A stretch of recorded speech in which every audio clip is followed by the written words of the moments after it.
Welcome to All In for Estacada Schools. Joined by School Superintendent Ryan Carpenter, we'll be taking an in-depth look into the work, the data, the wins, and the fun that's happening every day in the Estacada School District. Hey, happy Monday morning. I'm Ryan Carpenter, and I proudly serve as your superintendent for the Estacada School District. Thanks again for joining me today as we take a deeper dive into all of the big and great things that are occurring inside your school district. What is your favorite thing to do in Estacada? So what is my favorite thing to do inside Estacada? Well, there's a lot of great things to do inside and outside the city limits of Estacada, but I would say one of the things I love most about Estacada is all of the different local restaurants and food. I love taking my family out to some of our great restaurant owners and just enjoying a good burger or pizza. Also some fantastic Mexican food in our community. But anytime I get the opportunity, I love taking my family and or visitors and meetings that I'm in to our local restaurants. So that's my favorite thing to do in Estacada. Thanks for joining me again today for our third All In for Estacada Schools podcast. I'm joined here for our guest section of our episode by Jennifer Behrman, principal at Rivermill Elementary School.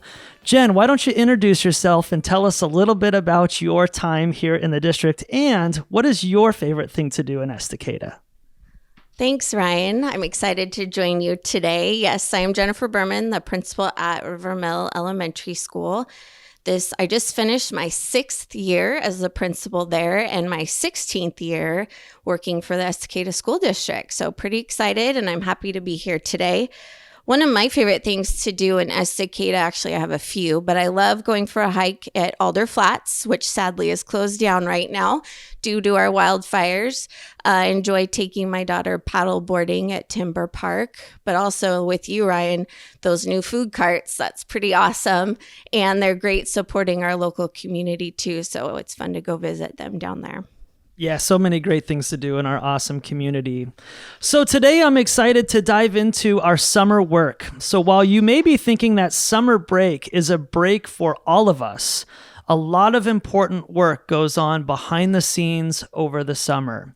We're going to look at what summer looks like for a building principal and all of the work that they do to ensure that the new school year starts successfully and smoothly for your child. So Jen, there's a lot of work that goes on behind the scenes between the month of June to August. Talk to me a little bit about what your top planning priorities are for this summer specifically. Yeah, summers are actually really busy for us. At the end of June, when teachers leave, that's kind of the first phase. So we meet with teachers at the end of the year for their evaluation. And during that time, I have a conversation with them around things that they're wondering about, thinking about, possibly worried about for next year. And I take note of all of that and kind of start working on themes that come out of that.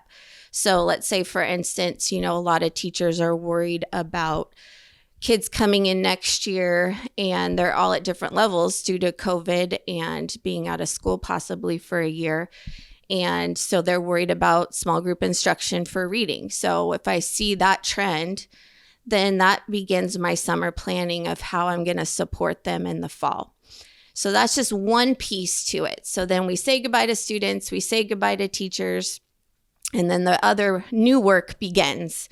And first of all, we work on closing down our building. So our custodians start a new phase of closing down classrooms and getting them ready for next year by clearing them out, sanitizing, cleaning, doing a deep clean, waxing our floors, shampooing the rugs, all of those kind of things, and also taking inventory so that as I'm looking at numbers for fall, I know where we're at as far as desks and chairs and all of those kind of things. So our custodians are hard at work, and I just help kind of guide that a little bit as they work on the building and then what I want to see happen for the fall. And then I start with kind of my work around master schedule for fall, which is, what each classroom is going to do during the day to make sure that we're getting all of our instructional minutes in and all students are getting the support they need at their levels. So I start that master schedule. And before teachers leave, I have them take their students and put them into groups that are well balanced between levels and behavior and support needs. And then I take those groups and I actually look at teachers' strengths and areas that they do really well. And I look at that group of students and I assign the teacher to that group. So we don't look at it by individual student by student, but we look at it by the group that the teacher has recommended. And then I assign a teacher to that group. So we start putting classrooms together, class lists, master schedule, all of those things. Once those are in place, then I begin looking at our in-service week with teachers, and we start planning out any kind of professional development we need to do based on the goals or the data that we saw from the previous year, and knowing where our kids are probably coming in at, and we begin preparing for that week of professional development. And then we just hit the ground running. We get a little break in there, which is kind of nice, and then get right back at it as we get ready for teachers to come back. Well, that sounds like a busy summer, and that's where a lot of great hard work gets done from all of our building principals within our district. Jen, you and I both know that what teacher children have is a big thing, and parents enjoy knowing that information as soon as possible. From your perspective, as you go through all these very complex planning processes and looking at it student by student and teacher strength by teacher strength, what is your typical goal in terms of when you plan to announce for that? And that goes for Clackamas River Elementary as well. What's a typical time that you try to make that decision more public for families to know and understand? Probably pre-COVID in a typical year, we tried to get that out sooner than later, but recently we've decided to wait until mid-August to publish which teachers in which classrooms with students, mainly because we know we've had a lot of change, and as we wait for the state to update their Ready School Safe Learners, things could change in the plans that we have. And so we want to make sure that we're giving the best information at the best time. So we're going to wait till about mid-August to post those. Great. Thank you. And so, our families out there can just patiently wait and understand that we're doing some great work to strategically place each child with the right teacher to make the best fit for them and their needs. And because as we work through the COVID protocols and take a look at the logistics of what school will look like next year, again, we both Jen and I just ask for patience as we try to put together the best plan, and then we unveil that plan once we feel organized and collected, different than trying to just get things out fast and then having to revise them throughout the process. So Jen, another big thing obviously is there's still a lot of unknowns when it comes to COVID and what kids will need to have or wear, what employees will need to do, and what schools will need to look like to successfully and safely operate schools next year. How is Rivermill Elementary School starting to plan for potential COVID changes for next year? Well, right now we're creating a master schedule that is 5 days a week with all our kids back in building. And we are preparing our building to have all of our students back. And then we will just kind of wait until about, I think it's July 22nd, when we get that updated Ready School Safe Learners document from the state of Oregon that tells us what we need to do. And once we get that, we will make our adjustments as needed. We've gotten really good at making new master schedules and those adjustments on the fly. So we will work on that as soon as we get that update, but we're feeling hopeful that we'll get to go back to a semi-normal schedule and be able to serve all students in our schools again. So we're planning for that, and then we just wait and make adjustments once the state tells us what we need to do.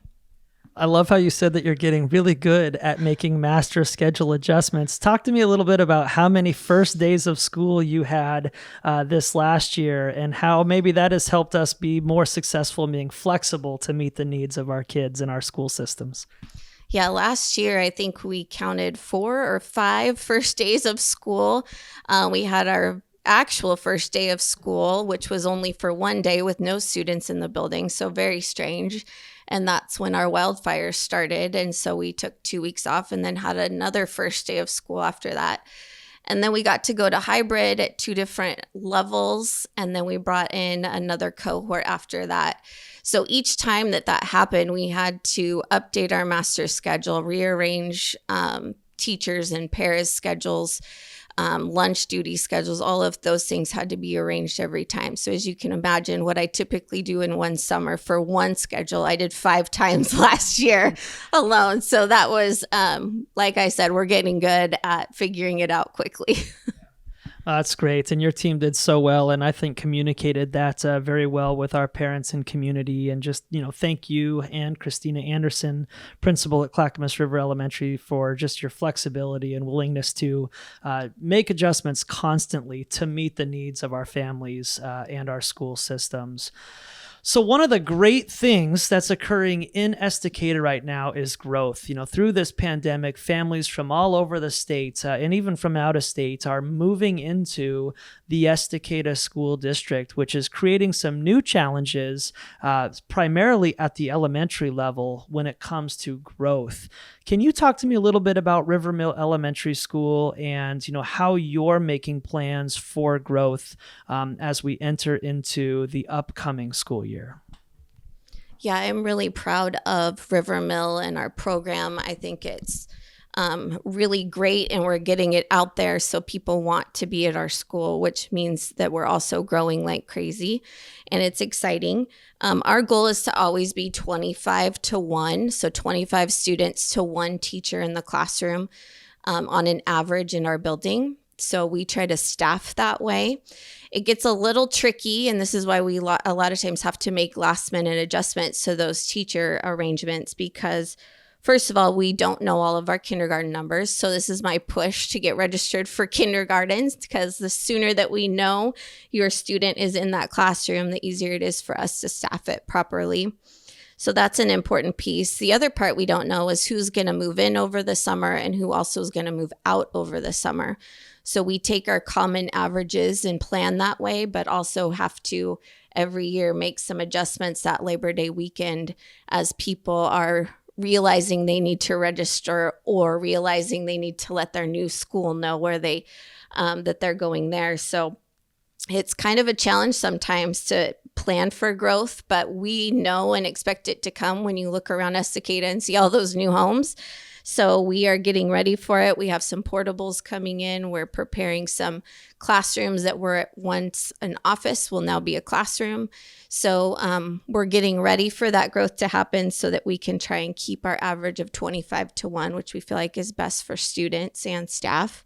But another push, just get registered if you are planning on coming, and if you're not, let your new school know so they can ask for a records request from our secretaries and they can get you registered at your new school too. Very good advice. And again, growth is such a great challenge for all school districts to work through. But again, we do encourage you to register your child if you chose to keep your kid at home last year or educate them through a different service, but plan on coming back this year.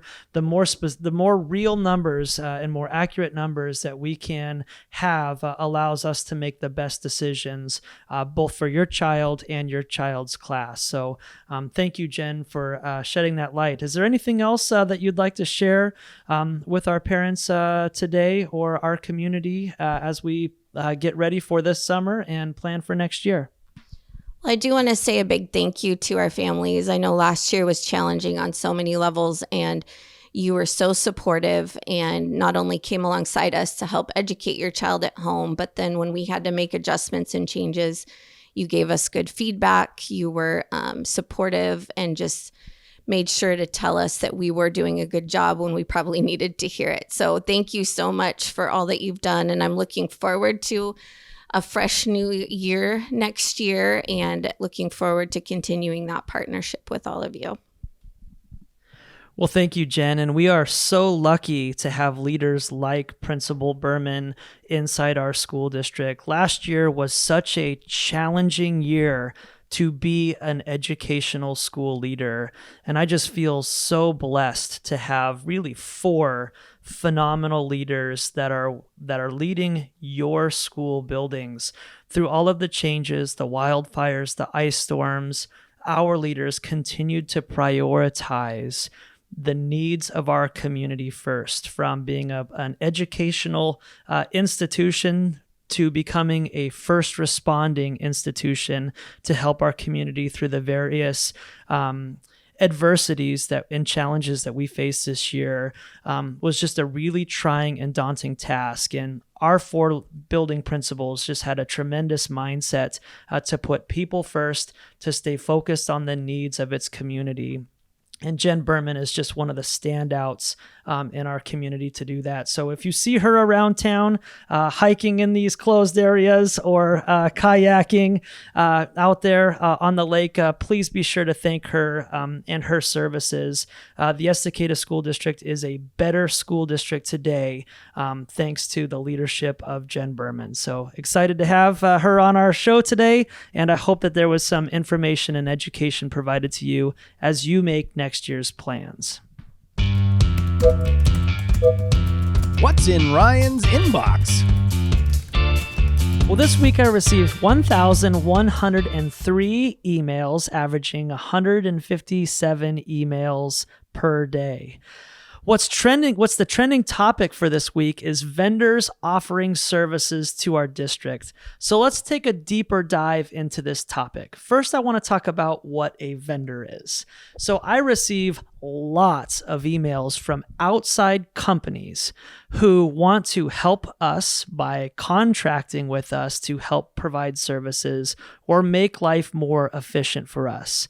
I appreciate all of these things, but like you, this is no different than a sales call coming into my inboxes about different companies and the different services that they could provide for us. Because of the ESSER funds, and what ESSER is the federal dollars approved by the Biden administration to help offset the COVID pandemic expenses, the ESSER 3 funds is what it's technically calls, allows or is providing the Estacada School District with $2,022,660 to help offset some of the cost that occurred during this pandemic time. But because our school district has done such a good job financially, we're actually in a pretty healthy position where we can utilize some of this money to move our school district forward and plan for what schooling in the future of schooling will potentially look like. However, because the Estacada School District is the recipient of these $2 million, I'm starting to get a lot of emails from different companies who would like to help us spend these $2 million. The good news is your school district has already made a plan of how to allocate these funds. So you don't need to worry about your school district making knee-jerk reactions, looking for the next shiny things, or going shopping through these vendors, because our plans are directly tied to our strategic plan, which was created by our community. And so we're going to prioritize all of our expenditures and our resource investments based on what the strategic plan tells us to do. So in the early segment, we met with Principal Jennifer Behrman, and she talked about the need for growth. Our main priority in these ESSER funds is to help us plan for future growth inside our school district. So this summer, approved by the Estacada School Board of Directors, we have already authorized the expenditures not to exceed $600,000 of that $2 million to purchase 3 portable buildings, 2 of those portable buildings will provide 4 classrooms and the availability for 4 classrooms at River Mill Elementary School. And 1 of those buildings will contain 6 offices. Principal Behrman talked about moving people out of office space to make them classrooms again. Part of this investment of these 6 offices is to relocate some of the people who have made offices in those elementary school classrooms to get them out of there so that we can provide more spaces for Estacada's kids and teachers. So when we talk about these office spaces and the people who hold these offices, I want to draw a clearer picture of what I'm actually talking about. I'm not talking about the bureaucrat sitting in the leather chair. These are services that directly impact your child. For instance, occupational therapists, speech language pathologists, special education services, learning English as a second language services, DHS services, counseling and school psychology services.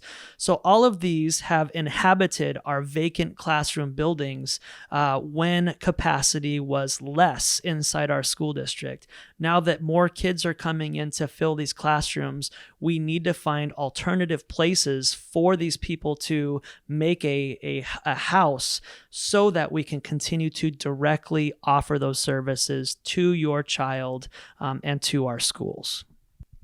Now, it's important to note that of this $600,000, this is what we're planning for to help offset the growth. Now, why these ESSER funds are important is because if we didn't have this additional $2 million to help offset this, we would need to take that $600,000 out of our general fund, which would impact how the resources and the services that we offer to your child.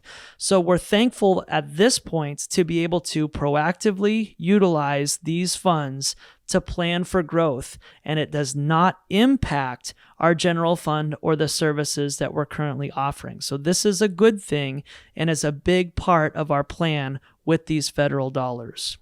We're also planning to install generators to support the district internet and phone services, as well as the EHS kitchen cooler. We lost a lot of power over the course of this last school year, and we have tens of thousands of dollars of food that we serve to our kid inside the Estacada High School kitchen cooler. And so we're excited to utilize about $50,000 to install generators on our campus to make sure that when the power goes out, our district still has internet, phone service, and we can keep the food investments good during these power outages. We're also still planning to proactively work through some of the pandemic safety protocols. One of the popular things that we brought in last year to help with our COVID protocols was certified nursing assistants, or CNAs. We're spending again about $150,000 out of this $2 million to continue the services for those CNAs.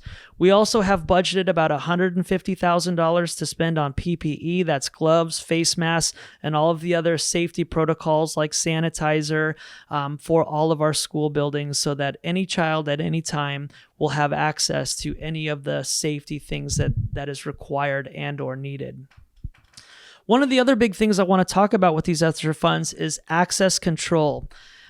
2 years ago, Estacada High School installed some great card reader systems so that we could do a better job of proactively making sure that that campus is secure by controlling our locks and our doors.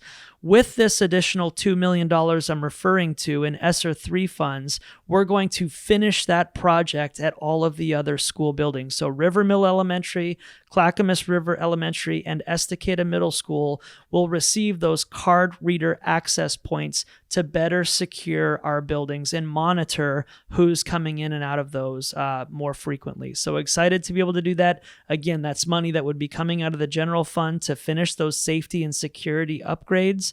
We're now able to do that using ESSER 3 funds. So those are the big ones. So of the 2,022,660,000, 600,000 of it is being spent and prioritized towards growth. About 300,000 of it is still being used for COVID PPE protocols and certified nursing assistants. About 300,000 of it is being used for safety and security upgrades. We're spending about 85,000 on access Wi-Fi, so improving our Wi-Fi inside the building. And then last but not least, about 187,000 is being allocated towards textbook adoptions in English language arts and world languages for foreign language as well. So excited about the opportunity to move in that direction and start our curriculum adoption policies. And to be safe and proactive, we're still setting aside about $500,000 of this federal funds to be able to use as a contingency fund in case things change throughout the pandemic. We can utilize this money instead of tapping into our general fund dollars. So I hope that helps. Number one theme today was vendors trying to help us spend our money, but I'm sharing with you that we already have a plan, and this plan is to further the investments of our future based upon what you're telling us to do in our strategic plan. That is the superintendent's inbox today. Fact. Or fiction. This is always a fun one. It's time for Fact or Fiction, where I address some of the conversations going on in our community. It's important that we continue to communicate the realities of what's going on in your school district and in your child's classroom. So today we're going to look at a couple statements. The first is that the Estacada School District will be receiving $9.3 billion from the state school fund. This is false. The $9.3 billion is voted at the state level and is distributed across all of Oregon's school districts. And the Estacada School District gets approximately $24 million slice of that pie, which is our approved budget, and that's the state's money will account for 67.22% of our general fund revenue. So other major sources of revenue include property taxes and grants that are awarded by our district. So it's true in the sense that the state approved a $9.3 billion budget. However, the Estacada School District does not get $9.3 billion. They get $24 million out of that, which accounts for about 67% of our overall budget. The second statement we are going to fact check is that we are receiving funding from the marijuana and lottery tax. This is true. We do receive revenue from marijuana and the lottery tax and these sources. However, when they are distributed across all the school districts, we end up receiving a very small amount of that money from those sources. So Oregon, as a whole state, collected $83 million in marijuana revenue this past year. That was divided between local governments, police services, public health, and then distributed across all K-12 schools. So these funds are getting split up to go in a lot of different places. So even though the state did recover $83 million, the Estacada School District actually receives a very tiny portion of that to help offset our services to our community. So I hope this helps. Again, fact or fiction, it's a little bit of a money fact or fiction today. But again, as we take a look at social media and the stories that are being told out there in our community, we want to make sure that we're confirming or denying those comments that are being said. So thank you very much again for tuning in to our third episode. We hope that you're seeing improvement as we get better at this. Again, the purpose of this podcast is to dive deeper for our families who are commuting to work, who are on the treadmill, or just who have an authentic interest in some of the big things that are going on inside your school district. Again, I just want to thank you for taking this time to learn more about what's going on, and I hope you'll join us next Monday as we continue to be all in for Estacada Schools. Have a great week.